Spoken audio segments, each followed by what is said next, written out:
Hello guys, and we are back with another edition of Kickoff Conversation. और आज हम discuss करने जा रहे हैं the newly signed Johnny Depp sold BAE at Manchester United from Bayern München for a loan period or till the summer. और it was very unlike Manchester United signing कि जिसकी कोई हमें खबर कुछ नहीं पता कि क्या होने वाला है, और एकदम से एरिक्सन की इंजरी की न्यूज आई and then we were back in the transfer market.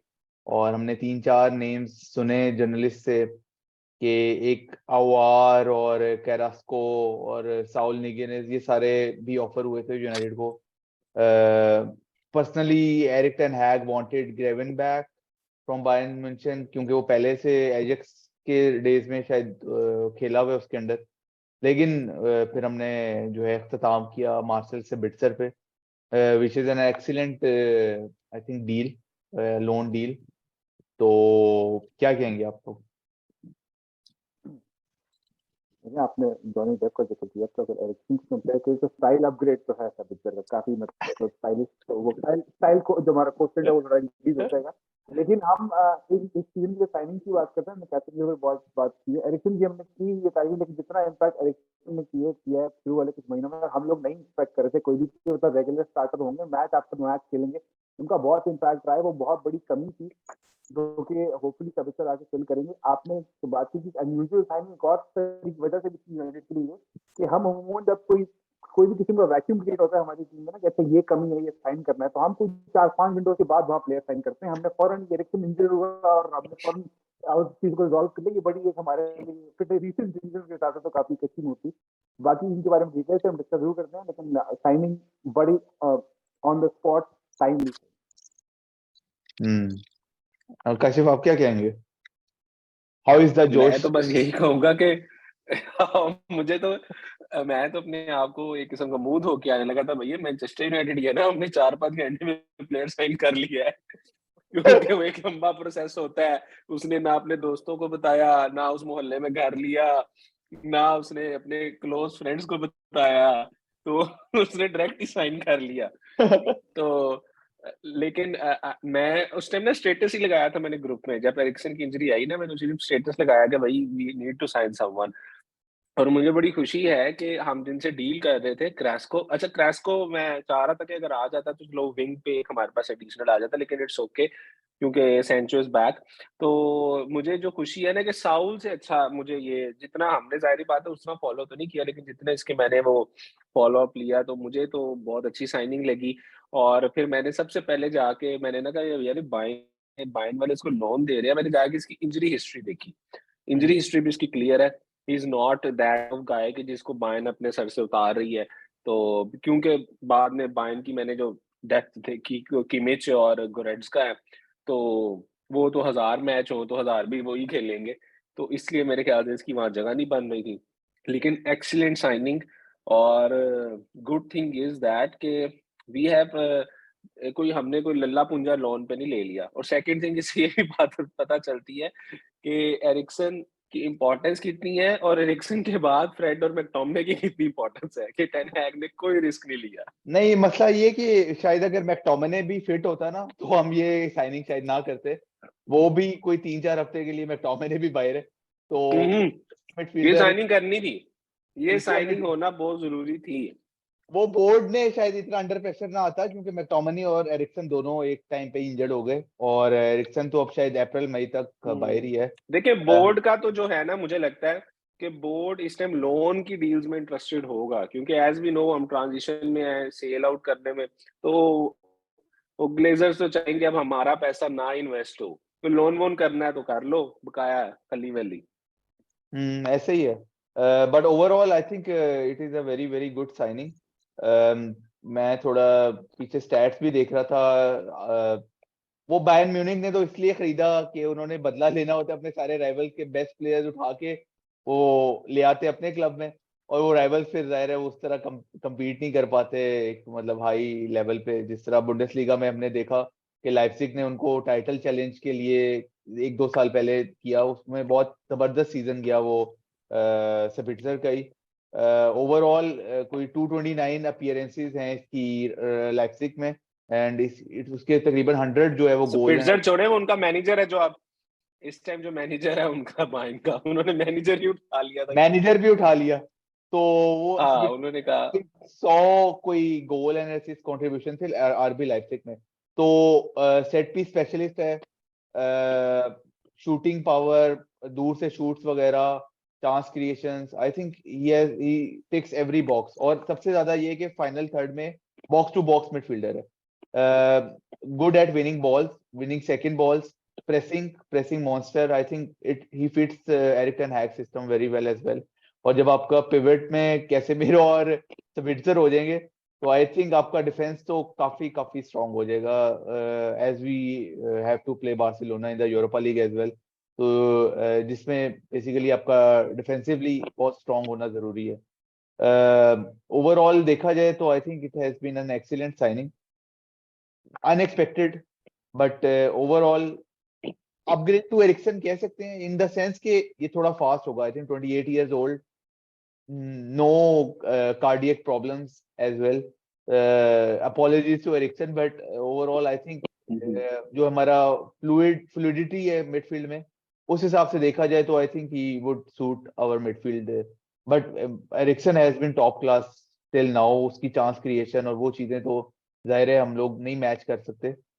जिस तरह से उसने पासेस टिक किए हैं, पोजीशन, ये वो सब कुछ, असिस्ट वाइज वो सेकंड, वो जो है वो टॉप असिस्टर है यूनाइटेड का, और सेकंड टॉप असिस्टर है लीग का।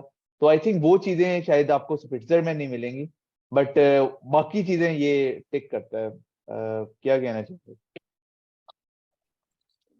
देखिए लाइप्जिग की जो सक्सेस थी उसमें स्पिट्जर का बहुत इंपॉर्टेंट रहा था, खासतौर पर पिछले 2 सीजन जो थे लास्ट, जिसके बाद बायर्न ने साइन किया, उसमें कुछ 45 गोल कंट्रीब्यूशन।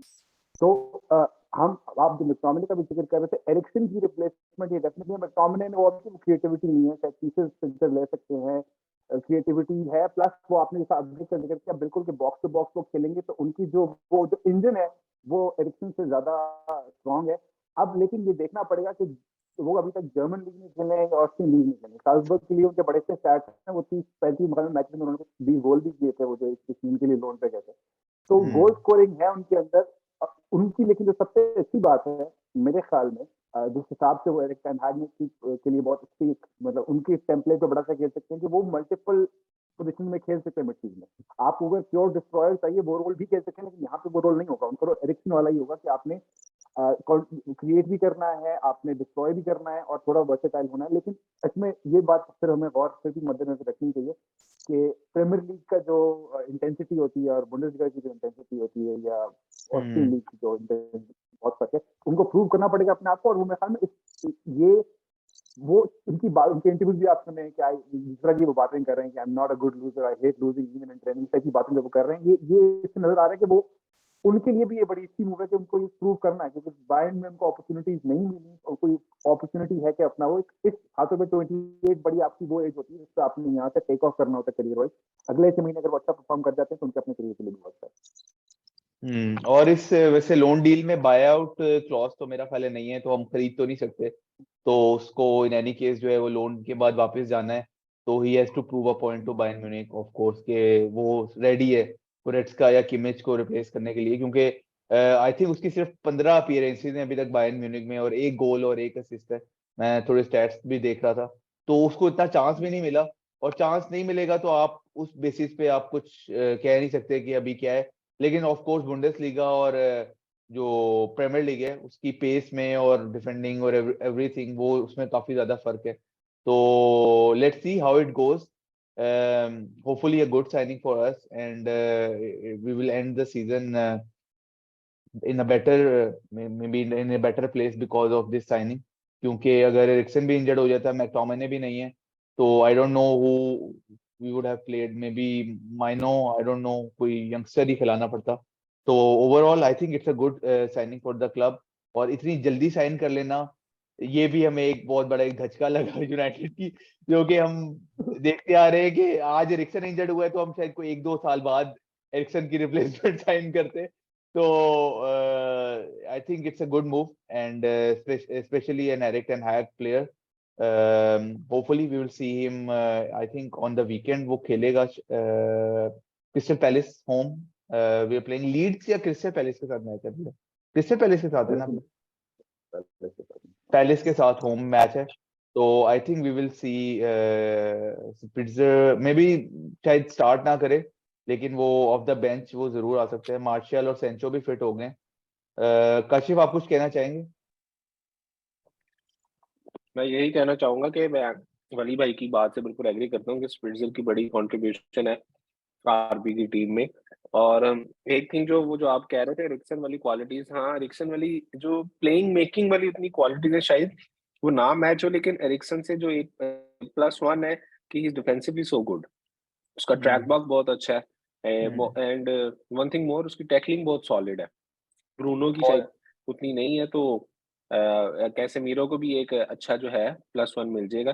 जिस तरह वो एक आर्सेनल की गेम में साका का गोल था, तो उसमें हमने देखा कि एरिक्सन इज नॉट, या जाहिर बात हम उससे इतना एक्सपेक्ट नहीं कर सकते, but overall is I am very impressed कि हमने एक ना प्रॉपर मिडफील्डर साइन किया. यही मैं आपको बोल रहा था कि कोई उला पुंजा नहीं साइन किया. वही मैंने आपको बताया कि 2 रीजंस थी बायर्न में.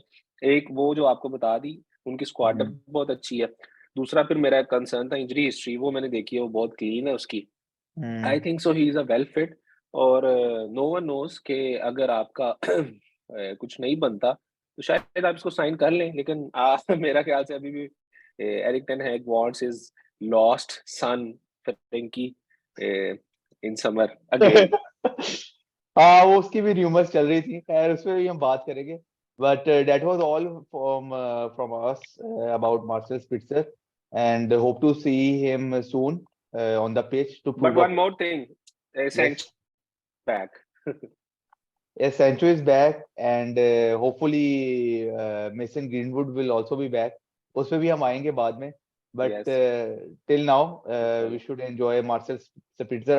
I am very eager to see him play, because मैं इसको लाइप्जिग के डेज से देखता आ रहा हूँ. लाइप्जिग के साथ हमारा में मैच हुआ था, आई थिंक चैंपियंस लीग में था, जो हम हारे थे बुरी तरह. वो जी हाँ, बुरी तरह हमें इसमें पहले हाफ में 3 गोल पड़ गए थे आपको.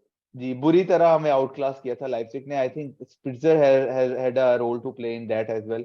So he is a monster midfield player. Leg दो डबल लेग हुई थी लाइप्जिग के साथ. उसमें सेकंड लेग थी जिसमें हम हारे थे और नॉकआउट हुए थे. उसमें 2 असिस्ट थे. जो पहला ओल्ड ट्रैफर्ड में जो मैच हुआ था, उसमें हम जो जीते थे, उसमें 2 गलतियां थी जिसकी वजह से हम जीते थे. तो वो बड़ा उसके दोनों एक हमने 5 गोल भी तो मारे थे, वो इनको ही नहीं मारे थे. उन्हीं 2 गोल उसने करवाए थे, उसकी गलती थी. हाँ, इनको ही मारे थे ना 5 गोल हमने. हाँ, तो वो तो दोनों तरह का टेस्ट कर. मुझे याद आ गया है. शायद उसे फोर्स ही कर लिया हो कि मैंने. कोई नहीं, हम आप पॉजिटिव की वाली बात करते हैं. अब हमारा प्लेयर है तो हम कवर करते हैं. मटी पाओ गलतियों को. So that was all from Kickoff Conversation. We will be back at the weekend after the Palace match to discuss the match, and see you soon. Take care. Bye bye. Allah Hafiz.